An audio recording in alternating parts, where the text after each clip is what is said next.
যারা মুসলমান আমরা ইসলামকে লালন করি, পালন করি, আমাদের জীবনের প্রত্যেকটা অংশে ইসলাম জড়িত, ঠিক কিনা?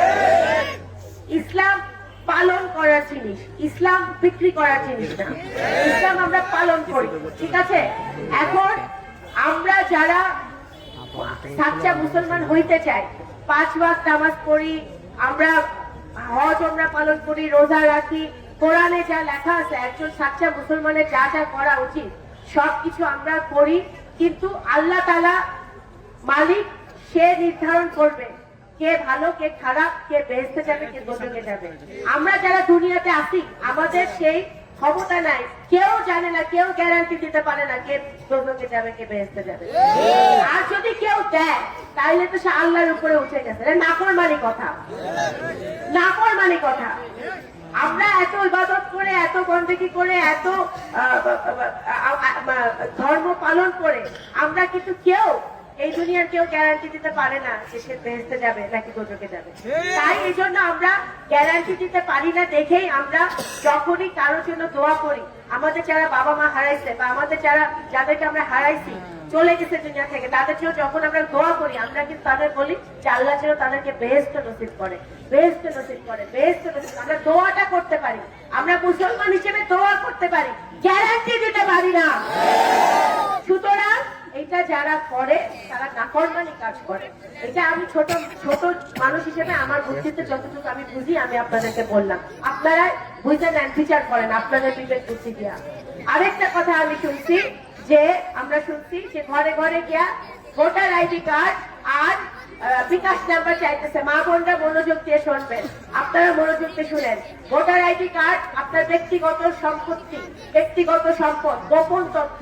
ভোটার আইডি কার্ড সরকার ছাড়া, বাংলাদেশের সরকার ছাড়া কেউ চাইতে পারে না, কেউ চাইতে পারে না। ইভেন বিদেশের সরকারও আপনার ভোটার আইডি কার্ড চাইতে পারে না। আপনি যেই দেশের নাগরিক শুধু সেই দেশের সরকারই আপনার ভোটার আইডি কার্ড চাইতে পারে, এছাড়া কেউ চাইতে পারে না। যদি কেউ চায়, এই নির্বাচনে আমার সামনে যারা মুরব্বীরা আছেন, ভাইরা আছেন, বোনরা আছেন, আপনারা জানেন নির্বাচনের আগে আমি যখন আপনাদের কাছে এসেছি তার 17 বছর ধরে আমি যে আপনাদের আমার অত্র এলাকার সাঁওতাল মানুষের পাশে এসেছি, তখন কিন্তু একটা কথাই আমি বলেছি যে আল্লাহ তাআলা যদি আমাদেরকে সুযোগ দেয়, আল্লাহ তাআলা যদি আমাদের দিকে মুখ তুলে তাকায়, তাহলে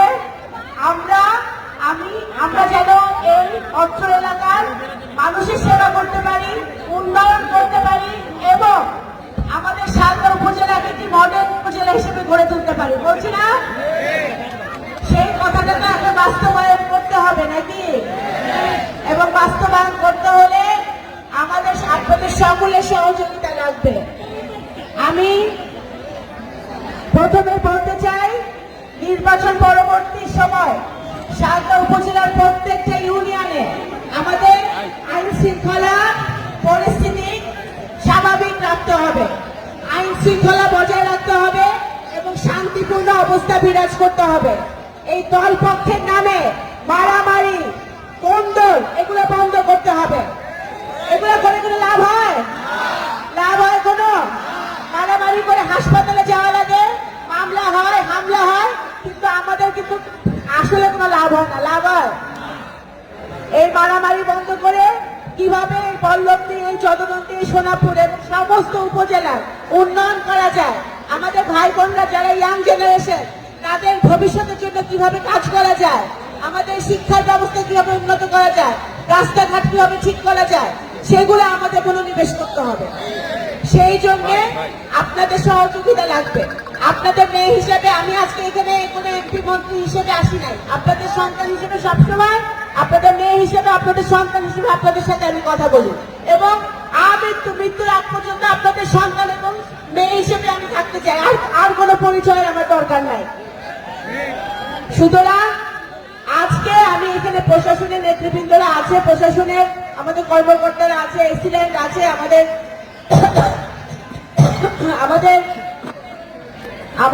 পুলিশ বাহিনী, আমাদের কর্মকর্তারা আছে, তাদেরকে আমি অনুরোধ করব আপনারা জনগণের পাশে থাকবেন, জনগণের সেবায় নিয়োজিত থাকবেন এবং কোথাও যদি কোনো সমস্যা হয় সেই সমস্যা নিরসনে সহযোগিতা করবেন।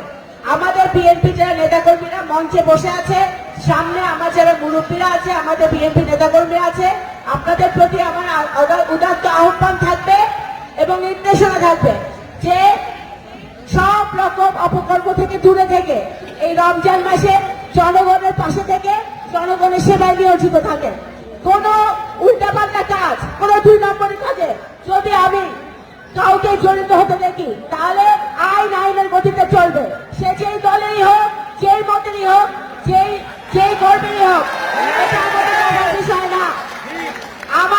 আমাদের কাজ, আমার দায়িত্ব, আমাদেরকে যারা ভোট দিয়েছে এবং আমাদেরকে যারা ভোট দেয় নাই, আমি কিন্তু আমি শুধু বিএনপির এমপি না।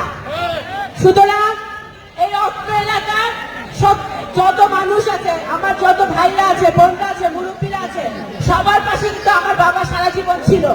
উনি এমপি থাকতেও ছিল, মন্ত্রী থাকতেও ছিল, যখন কিছু ছিল না তাও উনি আপনাদের পাশে ছিল।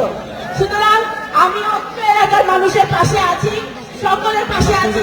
দল, মত, ধর্ম, বর্ণ নির্বিশেষে সবার জন্য করা আমার দায়িত্ব। আল্লাহ তাআলা যে আমাকে যে দায়িত্বটা দিতে, সেই দায়িত্ব যেন আমি পুঙ্খানুপুঙ্খরূপে পালন করতে পারি, সেই জন্য দয়া করে আপনারা দোয়া করবেন যেন আপনাদের পাশে আমি থাকতে পারি।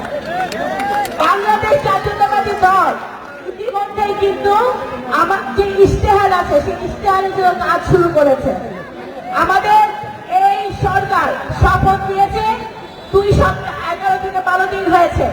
এই 11 থেকে 12 দিনের মধ্যে ইতিমধ্যে বাংলাদেশ জাতীয়তাবাদী দলের যে সরকার এখন প্রতিষ্ঠিত হয়েছে জনাব তারেক রহমানের নেতৃত্বে, মাননীয় প্রধানমন্ত্রী জনাব তারেক রহমানের নেতৃত্বে যে সরকারটি এসেছে, 11 দিনের মাথায় ইতিমধ্যে সারা বাংলাদেশে পাইলট প্রজেক্ট হিসেবে ফ্যামিলি কার্ড চালু হচ্ছে শিগগিরই।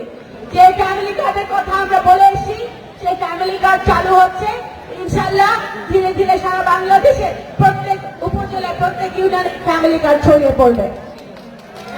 আপনারা দেখেছেন গতকালকে এই 11 দিনের মাথায়, এই 2 সপ্তাহ পূর্ণ হওয়ার আগে মাননীয় প্রধানমন্ত্রী জনাব তারেক রহমান বাংলাদেশে কৃষকদের জন্য, আমাদের গ্রামের কৃষকদের জন্য উনি 10,000 টাকা কৃষি ঋণ মওকুফ করেছেন।